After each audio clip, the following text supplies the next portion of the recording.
If someone told you that one old DUI could now get you deported or block your green card overnight, would you believe them?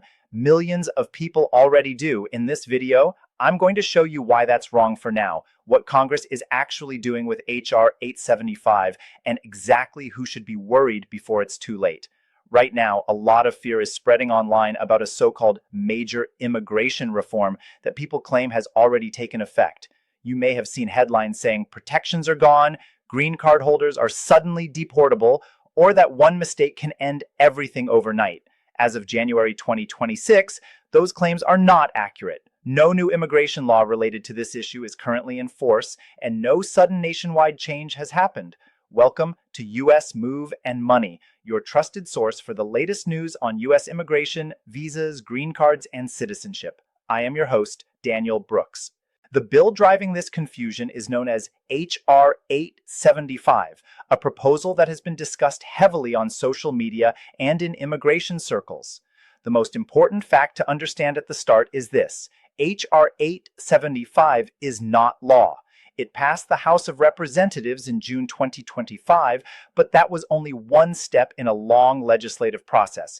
The bill then moved to the Senate, where it was referred to the Senate Judiciary Committee. Since then, nothing has been finalized. Here is what many videos fail to explain clearly. For a bill to become law in the United States, it must pass the House, pass the Senate in the same form, and then be signed by the President.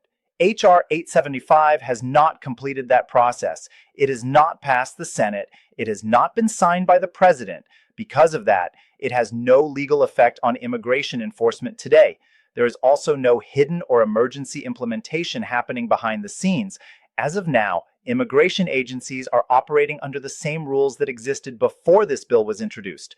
Even though the bill has political support and continues to be discussed going into 2026, discussion alone does not change the law. So if you're a visa holder, a green card holder, or someone planning to apply for citizenship, it's critical to separate facts from online panic. Nothing has changed overnight, but this proposal still matters because if it moves forward later, it could reshape how certain cases are handled.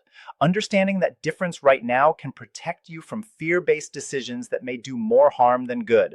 To really understand why nothing has changed yet, you need to understand where HR 875 actually is in the lawmaking process, because this is where most misinformation starts. HR 875 was introduced in the House of Representatives in early 2025 and passed the House in June of that year.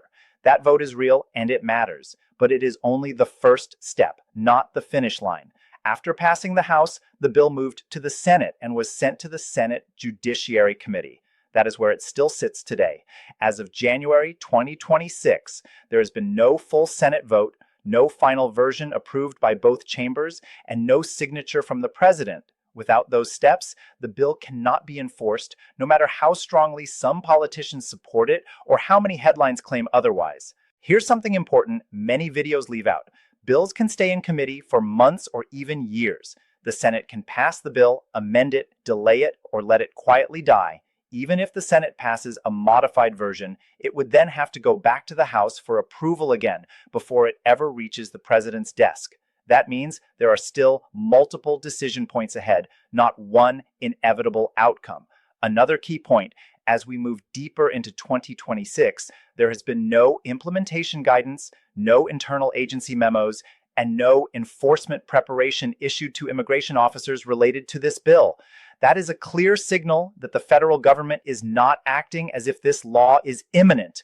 When real immigration changes are coming, agencies prepare months in advance. That has not happened here. So when you hear phrases like Congress passed it or it's already active, understand what's actually happening. One chamber approved a proposal, the rest of the process is unfinished, and until it is completed, immigration law remains exactly where it was before HR 875 entered the conversation. That context is critical because without it, fear easily fills the gap where facts should be. Now let's talk about why this proposal is getting so much attention and what it would actually do if it ever becomes law. HR 875 focuses entirely on how DUI-related conduct would be treated under immigration law, and the changes it proposes are far more aggressive than what exists today. If enacted, the bill would create a new ground of inadmissibility based on DUI conduct. That means a person could be blocked from getting a visa, adjusting status, or re-entering the United States after travel if they have been convicted of a DUI, or even if they admit to the essential elements of a DUI offense. This would apply regardless of whether the offense is considered a misdemeanor or a felony under state or local law. In practical terms, even a single DUI could suddenly carry immigration consequences that do not exist in most cases today. The bill would also create a new ground of deportability. Under this proposal, a DUI conviction alone could place a non-citizen into removal proceedings without the need for multiple offenses or additional aggravating factors. One of the most serious aspects here is that the bill does not include a time limit. That means past convictions, even from many years ago, could potentially be used as the basis for immigration action if the law were enforced as written. Another major shift is the removal of discretion. Under current immigration law, officers and judges can often weigh factors such as rehabilitation, family ties, length of residence in the United States, and overall good moral character. H.R. 875 would eliminate that balancing in DUI cases. The outcome would be automatic, not individualized. That is why many legal experts see this as a fundamental change, not a minor adjustment. There is also a detail that has raised particular alarm among attorneys: the inclusion of admissions, not just convictions. Under this bill, a person could be deemed inadmissible based solely on admitting DUI-related conduct during an interview or interaction, even if no criminal conviction ever occurred. That is highly unusual in immigration law and expands the risk far beyond the courtroom. So, while nothing has changed yet, this is why the proposal matters. If it moves forward, it would redraw the line between minor criminal conduct and severe immigration consequences, and it would do so in a way that leaves very little room for second chances. To understand why this proposal would be such a dramatic shift, it's important to look at how DUI cases are handled under current immigration law, because the reality today is very different from what H.R. 875 proposes. Right now, a simple DUI is not automatically a ground for deportation or inadmissibility. That doesn't mean DUI cases are harmless in immigration terms. They can still cause problems. But those problems depend heavily on the specific facts of the case. Immigration authorities look for aggravating factors, not just the label of the offense itself. Under current rules, a DUI may trigger immigration consequences if there are elements that make the case more serious. These can include multiple DUI convictions, involvement of controlled substances, causing injury or property damage, driving without a valid license, or reckless behavior, such as driving intoxicated with a child in the car. In those scenarios, immigration officials may argue that the offense falls into a more serious legal category. For people applying for U.S. citizenship, DUI history is evaluated under the good moral character requirement. A single DUI does not automatically disqualify someone from naturalization, but multiple incidents, especially during the statutory review period, can raise serious concerns. Even then, current law allows officers to look at evidence of rehabilitation, time passed since the offense, steady employment, tax compliance, and family responsibilities. Many applicants with past DUI cases have successfully become citizens under this framework. Green card holders face a different kind of risk, especially when traveling internationally. When returning to the United States, lawful permanent residents are still subject to admissibility screening at the port of entry. Certain criminal histories, including some DUI-related cases, can trigger questioning or delays. However, under today's rules, a single DUI without aggravating factors is usually not enough by itself to deny re-entry. For undocumented immigrants, a DUI arrest can be dangerous for a different reason. The immigration consequence usually comes not directly from the DUI itself, but from contact with law enforcement. An arrest can bring ICE into the picture, and once immigration authorities are involved, lack of lawful status becomes the basis for removal proceedings. This is the system H.R. 875 would replace. Instead of case-by-case evaluation, discretion, and context, the proposal moves toward automatic consequences. That contrast is why this bill has sparked such intense concern, not because it reflects current law, but because it would fundamentally change how immigration cases are decided. With all of this information, the most important question becomes practical. What should you actually do today? The first thing to understand is this: nothing has changed yet. If you have a DUI on your record, HR 875 does not suddenly make you deportable or inadmissible as of January 2026. Current immigration rules still apply, and panic decisions based on online rumors can do more damage than the law itself. If you are a non-citizen with any criminal history, including a DUI, this is a smart time to speak with an experienced immigration attorney. Even if this bill never becomes law, understanding how your specific case fits under current rules puts you in a stronger position. An attorney can explain your risk level, help you plan ahead, and advise you on what steps make sense now rather than later. If you are a green card holder and eligible for U.S. citizenship, this situation highlights why naturalization matters. U.S. citizens cannot be deported. If you qualify to apply and you meet the requirements, moving forward with citizenship can provide long-term protection that no pending bill can take away.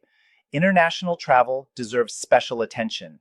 If you are a non-citizen and you have any criminal history, even one that seems minor, consult an attorney before traveling outside the United States.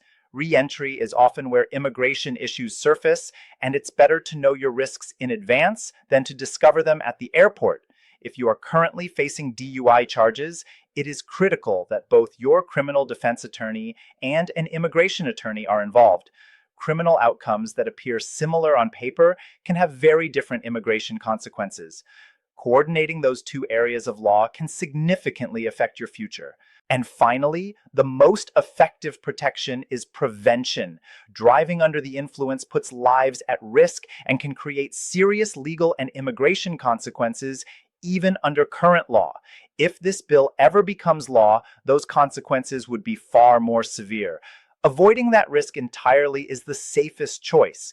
As we wrap up, it's important to step back and look at the bigger picture. Immigration law in the United States is constantly changing, and Congress introduces thousands of bills every year. Some pass, many don't, and even bills with strong political support can stall, be rewritten, or quietly disappear. HR 875 passing the House was a meaningful step, but it was not the final one. And as of January 2026, the law on the ground has not changed. What this situation really shows is how quickly misinformation spreads when immigration is involved. Fear-based headlines get attention, but they don't help families make smart decisions. Accurate information does. Right now, HR 875 is still a proposal. It is sitting in the Senate process, and until it passes both chambers and is signed, it has no legal effect. Claims that everything has already changed are simply wrong. If this bill ever does move forward, it would represent a major shift, turning DUI-related conduct into automatic immigration consequences with almost no room for discretion. That's why staying informed matters. Not to panic, but to plan. Knowing where you stand under current law, understanding your eligibility for permanent status or citizenship, and getting proper legal advice puts you in control, not at the mercy of online rumors. Make sure you subscribe to US Move and Money and follow us on X so you never miss any immigration update that matters to you. This is also a reminder of how important secure status is. If you are in the United States on a temporary visa, having a clear long-term plan matters. If you are a green card holder and eligible for naturalization, citizenship offers the strongest protection against future policy shifts. The more stable your status, the less vulnerable you are to political changes. Don't make decisions based on panic. Get professional guidance for your specific situation. Immigration law is complex, and every case is different. Clear facts and careful planning are always better than fear. That's the information you need right now. Honest, current, and grounded in reality. If someone told you that one old DUI could now get you deported or block your green card overnight, would you believe them? Millions of people already do. In this video, I'm going to show you why that's wrong for now, what Congress is actually doing with HR 875, and exactly who should be worried before it's too late.